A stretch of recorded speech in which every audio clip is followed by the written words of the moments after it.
سب ٹھکرا دو بخاطر حسین، ہے نا، بخاطر حسین۔ اچھا، اب بات جب امامت تک پہنچ گئی تو بس 2-3 جملے کہوں اور پھر گفتگو تمام۔ اسی لاہور میں ایک بہت بڑے مفکر پیدا ہو گئے تھے، میں انہیں صرف متفکر کہتا ہوں۔ انہوں نے بڑی مشہور 2 کتابیں لکھی ہیں اور ان میں ایک نظریہ پیش کیا ہے۔ نظریہ کیا ہے؟ انہوں نے نظریہ یہ پیش کیا کہ ختم نبوت کے معنی یہ ہیں، ختم نبوت کے معنی یہ ہیں کہ رسول پاک کے بعد ہمیں کسی آسمانی اور کسی الہی رہبری کی ضرورت نہیں ہے، ہمیں کسی آسمانی ہدایت کی ضرورت نہیں ہے۔ یہ نظریہ انہوں نے فلسفیانہ انداز سے پیش کر دیا۔ اب یہ جو جاتے ہیں نا یونیورسٹی میں بچے، تو جب یہ پڑھتے ہیں ایسی کتابیں تو ان کے عقیدے بھی کمزور ہو جاتے ہیں۔ تو اس لیے میں عرض کر رہا ہوں، یہ بات اس سے پہلے 2 مرتبہ عرض کر چکا ہوں، آج تیسری بار عرض کر رہا ہوں کہ ایک مسلمان ہوتے ہوئے یہ عقیدہ رکھنا کہ ختم نبوت کے یہ معنی ہیں کہ حضور کے بعد ہمیں کسی آسمانی ہدایت کی ضرورت نہیں ہے، یہ عقیدہ قطعاً باطل ہے، خود قرآن کی روشنی میں، خود قرآن کی روشنی میں۔ اس کی سب 1-2 دلیلیں نہیں ہیں، بہت سی دلیلیں قرآن مجید کی بہت سی آیتوں میں ہیں، مگر جو سب سے مشہور دلیل ہے غالباً گلستان زہرا ایبٹ روڈ میں بھی یہ کہی تھی اور اس وقت پھر یاد دلا رہا ہوں، ہر مسلمان نماز تو پڑھتا ہے نا، ہر چیز میں اختلاف ہے مگر اس میں کوئی اختلاف نہیں ہے کہ سورہ الحمد ہر نماز میں فرض ہے، واجب ہے۔ حضور پاک نے فرمایا لا صلاۃ الا بفاتحۃ الکتاب، نماز ہی نہیں ہوگی اگر فاتحۃ الکتاب یعنی سورہ فاتحہ سورہ الحمد نہیں پڑھی گئی تو نماز ہی نہیں ہوگی۔ تو چاہے وہ کسی مسلک کا ہو، کسی مسلک کا ہو، خارجی بھی ہو تب بھی نماز میں سورہ الحمد پڑھتا ہے۔ ابھی خارجیوں میں سے کچھ باقی ہیں، ہے نا، فقہ اباضیہ باقی ہے جو خوارج میں سے ہیں، تو فقہ جعفری ہو، فقہ حنفی ہو، فقہ مالکی ہو، فقہ شافعی ہو، فقہ حنبلی ہو، فقہ سلفی ہو، فقہ زیدی ہو، فقہ اباضی ہو، فقہ داعشی ہو، کوئی سی بھی فقہ ہو، کوئی سی بھی فقہ ہو، ہر فقہ میں نماز میں متن نماز سورہ الحمد ہے، اور سورہ الحمد میں اللہ نے کہا ہے کہ یہ دعا کرو اہدنا الصراط المستقیم، اے پروردگار ہمیں صراط مستقیم کی ہدایت کر۔ تو یہ بتائیے اگر آسمانی ہدایت کی آج ہمیں ضرورت نہیں ہے تو ہمیں نماز میں یہ دعا کرنے کے لیے کیوں کہا جا رہا ہے؟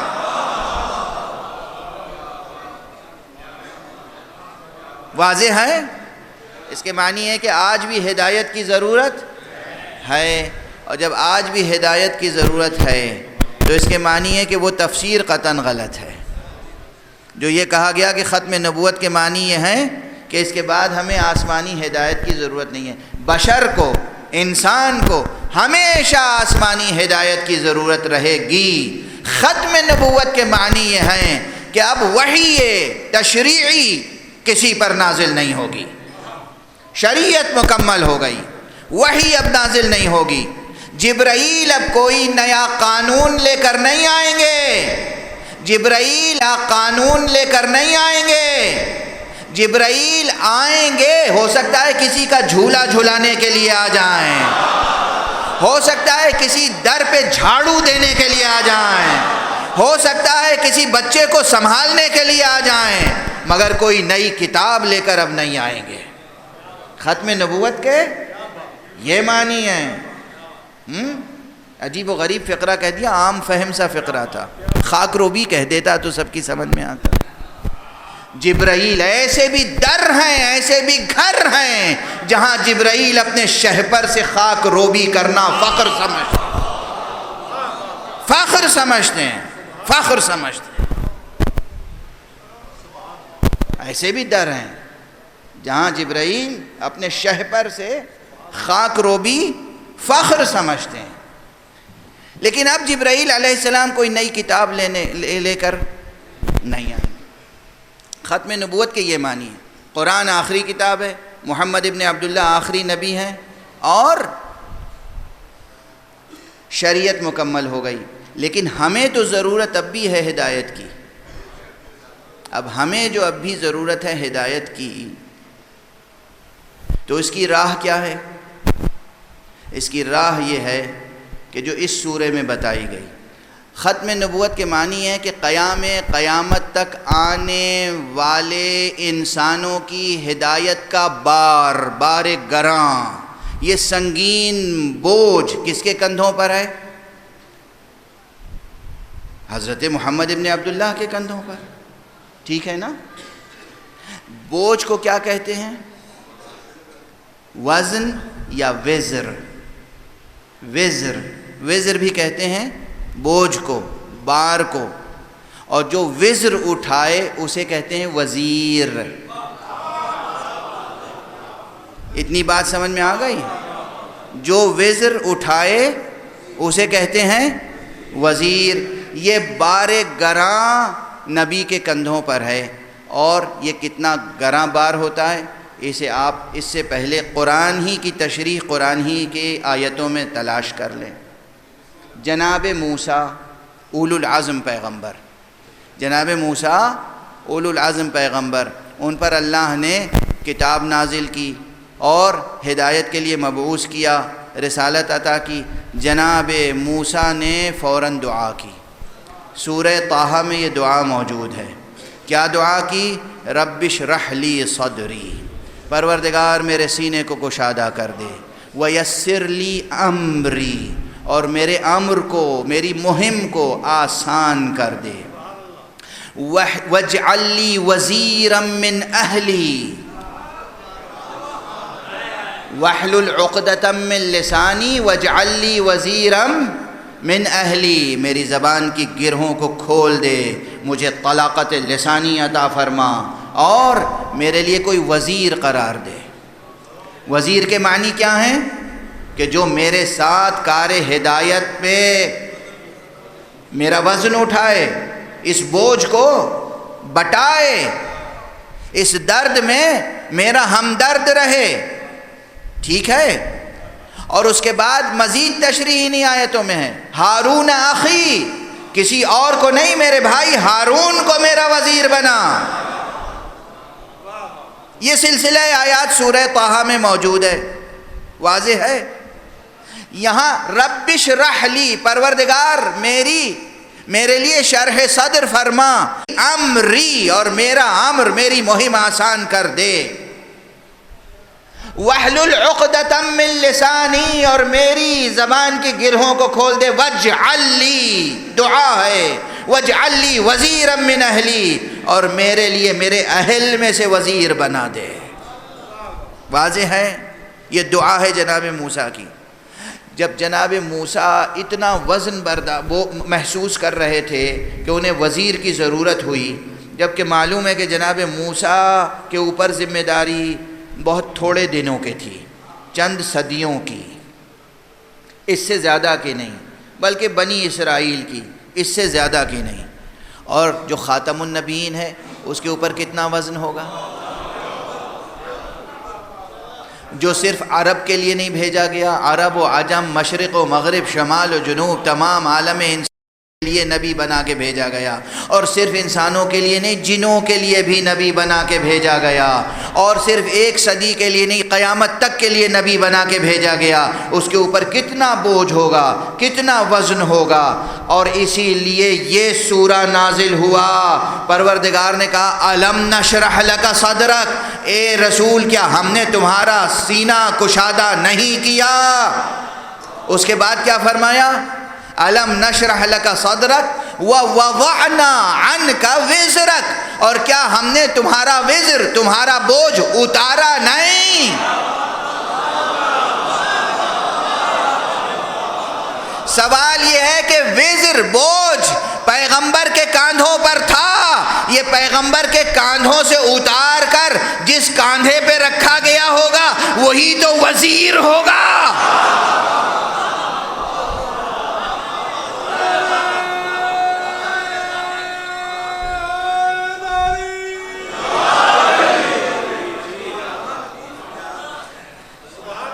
بس واضح ہے، بوجھ تھا، وزن تھا، وزر تھا، اور وہ وزر، وہ بوجھ، وہ بار گراں، وہ عظیم ذمہ داری ہدایت کی، ہدایت مکمل ہو گئی، مگر ہدایت کا تسلسل یہ جاری ہے، اور اس کا اہتمام قدرت نے کیا ہے، ہم نے نہیں الیکشن سے کیا، ہم نے سلیکشن سے نہیں کیا، ہم نے ریفرنڈم سے نہیں کیا، اللہ نے خود کہا ہم نے وزن اتارا ہے، تو جس نے وزن اتارا ہے اسی نے کہیں وزن رکھا بھی ہے، اتار کے زمین میں نہیں رکھ دیا، اتار کے کسی پہاڑ کی چوٹی پہ نہیں رکھ دیا، اللہ نے جب ایک مصطفیٰ کے قلب پر اتارا تھا پیغام، اور مصطفیٰ کے شانوں پہ جو بار تھا وہ اتارا ہے، تو کسی ویسے ہی مضبوط شانے پہ رکھا ہوگا، کسی اور پہ نہیں رکھا ہوگا، تو ظاہر ہے مصطفیٰ کا بوجھ کوئی اٹھائے گا تو جان مصطفیٰ ہوگا، کوئی اور نہیں ہوگا۔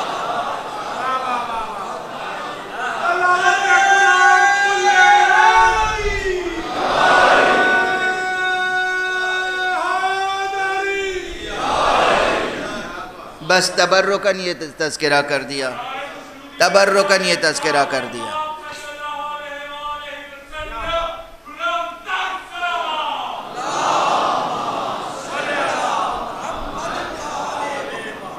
علی وزیر مصطفیٰ ہے، علی وصی مصطفیٰ ہے، علی ولی اعظم حق ہیں، علی وصی برحق ہیں، علی جانشین ہیں، علی خلیفہ ہیں، اور علی ولی بعد پیغمبر تمام امت کے ہیں، مگر یہ تسلسل قیامت تک رہنا ہے، یہ تسلسل قیامت تک رہنا ہے۔ تو محمد کے بعد محمد ہیں، محمد کے بعد محمد ہیں، محمد کے بعد محمد ہیں، اسی طرح علی کے بعد علی ہے، علی کے بعد علی ہے، علی کے بعد علی ہے۔ واضح ہے؟ بس 2 جملوں میں تقریر مکمل ہو گئی، اس کی تشریح کیجئے تو سینکڑوں صفحے لکھ لیجئے گا آپ خود۔ محمد کے بعد محمد، محمد کے بعد محمد، محمد کے بعد محمد، علی کے بعد علی، علی کے بعد علی، علی کے بعد علی، یہ تسلسل قیامت تک رہے گا۔ بس یہ ایام وہ ہیں جو علی ابن الحسین کے تذکرے کے ہیں۔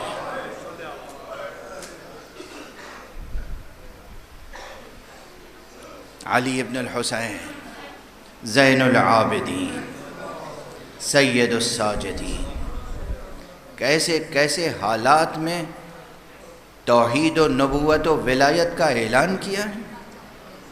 میں دست ادب جوڑ کے کہتا ہوں، آقا رسول اللہ آپ نے دعوت ذوالعشیرہ میں امامت و ولایت کا اعلان کیا، توحید کا اعلان کیا، نبوت کا اعلان کیا، ولایت کا اعلان کیا، وصایت کا، اور آخرت کی خبر دی، آخرت سے ڈرایا۔ دعوت ذوالعشیرہ میں یہ سب کہنا بہت آسان تھا آقا، دعوت ذوالعشیرہ میں یہ سب کہنا آسان تھا، میدان منی میں کہنا آسان تھا، میدان عرفات میں کہنا آسان تھا، خود خانہ کعبہ کے گرد صحن حرم میں کہنا آسان تھا، میدان غدیر میں بھی کہنا آسان تھا، مگر دربار شام،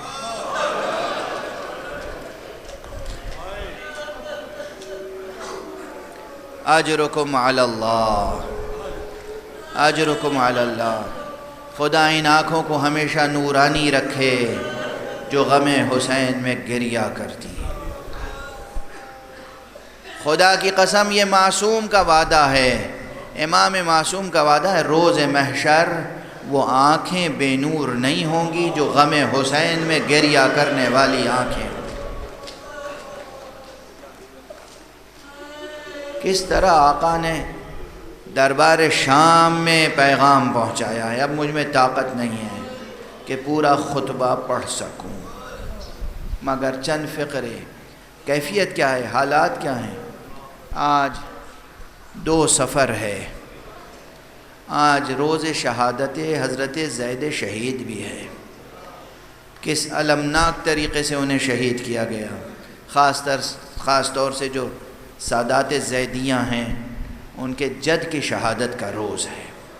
حضرت زید شہید کو قتل کیا گیا، اس کے بعد انہیں دفن کیا گیا، اس کے بعد پھر انہیں قبر سے نکالا گیا، پھر انہیں جلایا گیا، پھر ان کی راکھ کو پانی میں بہایا گیا۔ شقاوتوں کی کوئی حد ہے؟ بڑا مرتبہ ہے حضرت زید شہید کا، مگر حضرت زید شہید بھی یہ چاہیں گے کہ تذکرہ ان کے غم کا نہ ہو، حسین کے غم کا تذکرہ۔ پہلی سفر وہ تاریخ ہے کہ جب حسین کا لٹا ہوا قافلہ اسیروں کی شکل میں شام میں داخل ہوا ہے۔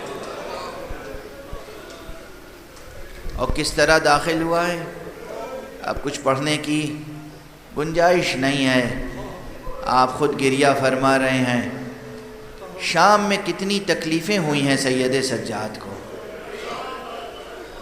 یہ آپ کے اس بیان سے واضح کہ جب بھی کوئی پوچھتا تھا آقا سب سے زیادہ مصیبتیں آپ پر شام، سب سے زیادہ مصیبتیں مجھ پر شام میں پڑی۔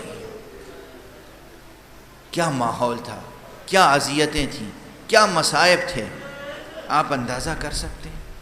مگر ایسے ماحول اور ایسے مصائب میں بھی پورا پیغام ہدایت پہنچایا ہے سید سجاد نے۔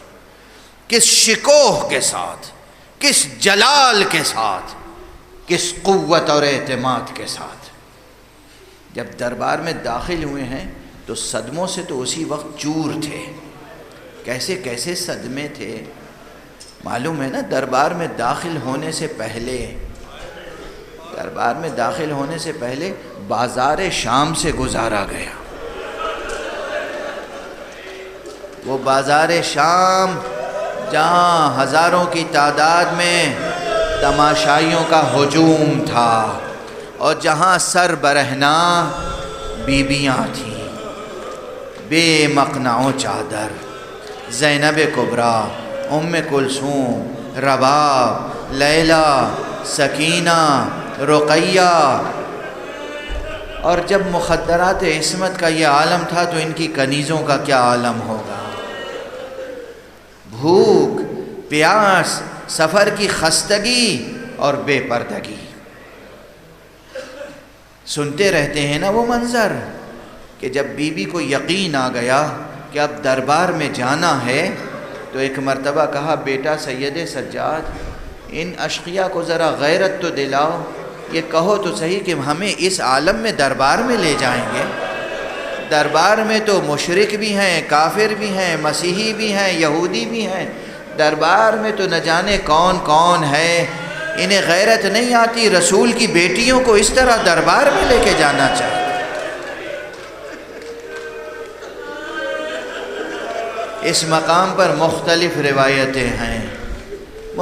روایتیں ہیں، مختلف صدمے گزرے، یہاں تک کہ جو اس سے قبل کسی مجلس میں عرض کر چکا ہوں، جب آقا کی گزارشیں بے اثر ہو گئیں، دشمنوں کی شقاوتیں انتہا کو پہنچی ہوئی تھیں، بی بی کو جلال آیا اور بی بی نے کہا کہ اب اے لیلی، اے رباب، اے کلثوم، اب میں بد دعا کرتی ہوں، تم آمین کہو۔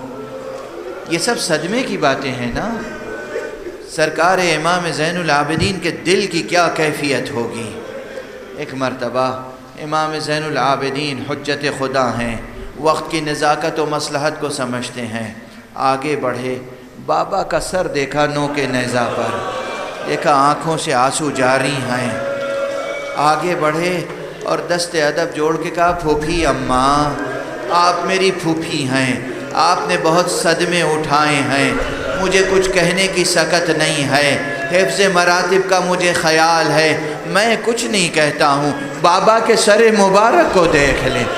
جناب زینب نے سر کو دیکھا، بھائی کے سر کو دیکھا، دیکھا آنکھوں سے آنسو رواں ہیں، بی بی آنسوؤں کی زبان سمجھتی تھی۔ بی بی نے کہا بھیا حسین اگر دربار میں اسی طرح جانا بھی ضروری ہے تو میں یہ قربانی بھی دینے کے لیے تیار۔ اجرکم علی اللہ۔ امام سجاد پہ قیامت گزر گئی، بیویاں دربار میں داخل ہو گئیں، مگر دوسری قیامت اس سے بھی بڑی ہے، اس سے بھی بڑی قیامت ہے۔ وہ شراب خور، وہ کافر، وہ ختم نبوت کا انکار کرنے والا، وہ وحی و رسالت کا مذاق اڑانے والا تخت پر بیٹھا ہے، تخت کے نیچے تشت طلا میں حسین کا سر رکھا ہوا ہے، ظالم کے ہاتھوں میں چھڑی ہے، اور ظالم نے ایک مرتبہ لب و دندان حسین سے بے ادبی شروع کی۔ بیٹے پہ کیا گزری ہوگی، بہنوں پہ کیا گزری ہوگی، 4 سال کی بچی پہ کیا گزری ہوگی، جب دربار میں موجود اصحاب تڑپ اٹھے اور صحابیوں نے اٹھ کے کہا او یزید یہ چھڑی ہٹا لے، ہم نے اپنی آنکھوں سے دیکھا ہے کہ رسول اللہ ان لب و دندان کو بوسہ دیا کرتے تھے، رسول اللہ ان لب و دندان کو بوسہ دیا کرتے تھے۔ سلسلہ کلام ختم ہو جائے اس لیے 2 فقرے اور کہہ رہا ہوں۔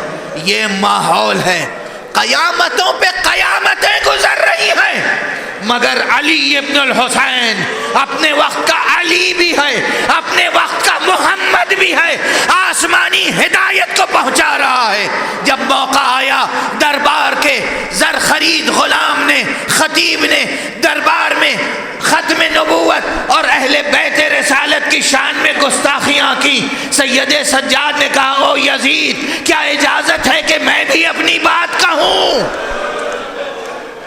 بس 2 فقرے گفتگو ختم کر دی میں نے، بہت سی گفتگویں ہوئیں، اس کے بعد امام سید سجاد کو بھی اجازت ملی، منبر پر گئے اور جانے کے بعد اعلان توحید کیا، اعلان رسالت کیا، پورے نظام ہدایت کو بیان کیا ہے اس خطبے میں مختصر سے جملوں میں، اور اس کے بعد ایک جملہ کہا لوگو مجھے پہچان لو، میں اس کا بیٹا ہوں جسے 3 دن کا بھوکا پیاسا ذبح کیا۔ لوگوں میں اس کا بیٹا ہوں جس کے اہل حرم کو بے ردا دیار بدیار پھرایا گیا۔ جب سید سجاد کی زبان سے یہ مصائب کے 2-3 فقرے ادا ہوئے ہیں نا، زیادہ فقرے نہیں تھے، 10-20 جملے نہیں تھے، بس 2-3 فقرے تھے، دربار میں قیامت برپا ہو گئی، ہر شخص سنو سرو سینہ پیٹ رہا تھا، گویا واہ حسینہ واہ حسینہ کی صدا بلند تھی، دربار میں انقلاب آ رہا تھا۔